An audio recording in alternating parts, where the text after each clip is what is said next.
Now you'd think with a TV, speakers, consoles, even a desk with a computer, that you'd have like all the tech you need in your living room. There was one that we were missing, and it's actually this guy, the eufy S1 Pro. And while it ain't a Gundam, it's still a robot, and probably the only robot vacuum I'd want in here. It's not a Gundam? No, Jay. Looks like it's gonna come. Now don't get me wrong, robot vacuums are great. I've seen my fair share.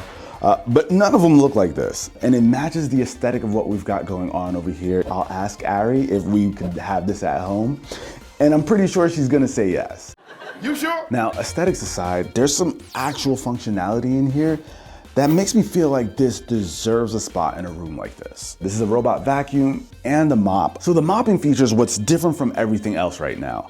So instead of those typical mopping pads that you might have seen on other vacuums, this is using a legit roller. Like, let me show you. I almost ran into the...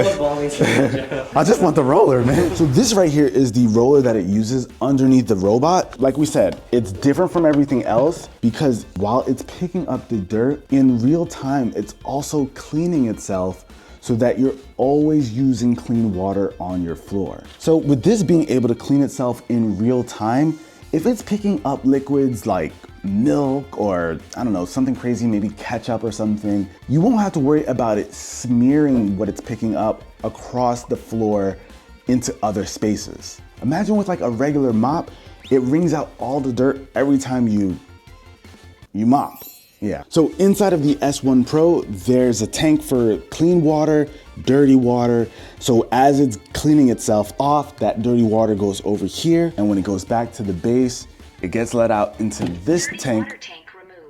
It gets out in there. You can remove the clean water tank and get access to an area where you can put the cleaning solution. So when it's mopping, it'll use a cleaning solution to make sure it cleans well. But you also have access to the dust bag right in here as well. Honestly, depending on the kind of spill and how recent it was, you could probably clean it up in a single pass through.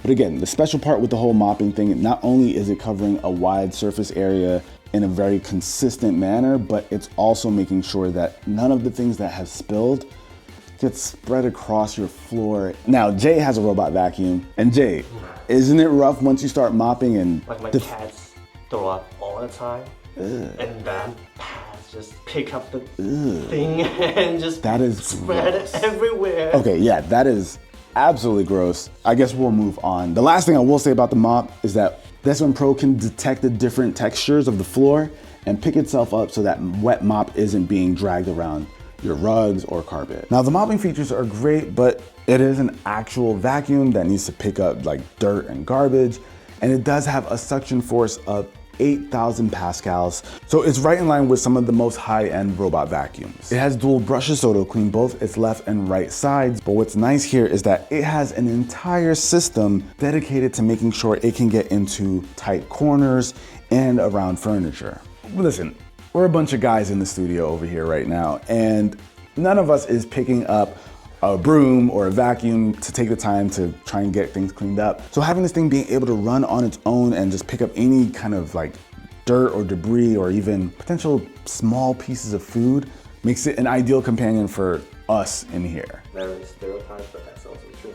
Listen, I'm just saying, none of us is out here with a broom, unless we gotta shoot a video. Now, what's great is that while it's doing its job trying to pick up those little pieces, there are lots of little legs in here and cables that are all over this floor that you probably can't see yourself. But where this thing is going, it's going to encounter them. And finally, I can reliably have something running around that I know won't try and swallow up the cable for one of my speakers. They love cables, that's just saying. You know it, Jay. I know. Now, we've seen obstacle avoidance a lot with robot vacuums, but a lot of times they still miss the little things like a cable that may be lying around. And you could set up an obstacle course for this thing, and it's going to do just fine. So it's got this 3D matrix eye that consists of a bunch of sensors, infrared and RGB camera, as well as a LiDAR right here. I don't know if you guys can really see it, but it's inside of this opening. And what's great about the LiDAR being placed there is that it doesn't sit as like this giant puck on top of the robot vacuum. And that puck, while it's great to have LiDAR, it can make the robot vacuum a little bit taller and harder to go under certain surfaces.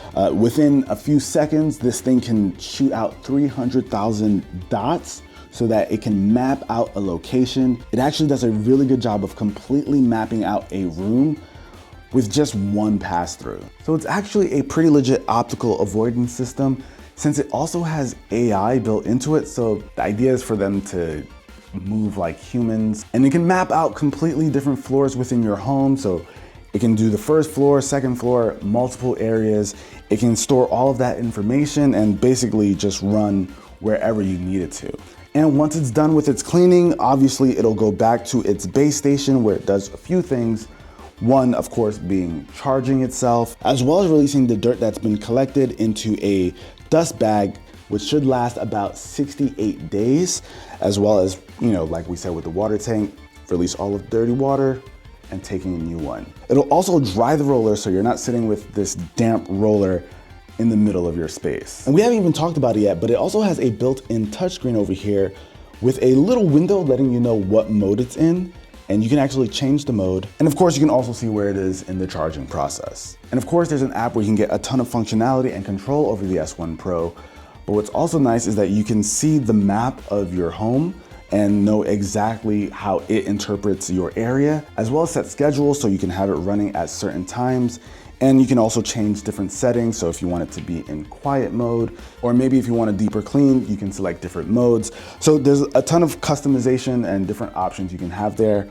One thing I think that's pretty interesting is the remote control feature, where you can basically control the robot vacuum with the app. But like I said, you guys, there's a lot of tech here, and it's one of the few robot vacuums that I genuinely feel comfortable having in a space like this. Of course, one, because of the looks, as well as that obstacle avoidance where I don't have to worry about different cables. We got cables in here, you guys. USB cables, power cables. I don't have to worry about this thing getting caught or tripping up on any of that. It just makes it feel a lot safer to have my tech around while this thing's running. But of course, if you guys are interested in learning more, or maybe even getting your hands on it, there's gonna be a link to their Kickstarter down below in the description, so be sure to check that out, because I think it's pretty safe to say we've never seen a robot vacuum like this. Until the next one, guys. Peace. Jay, you weren't ready for that. Peace out. I'm gonna take it one more look.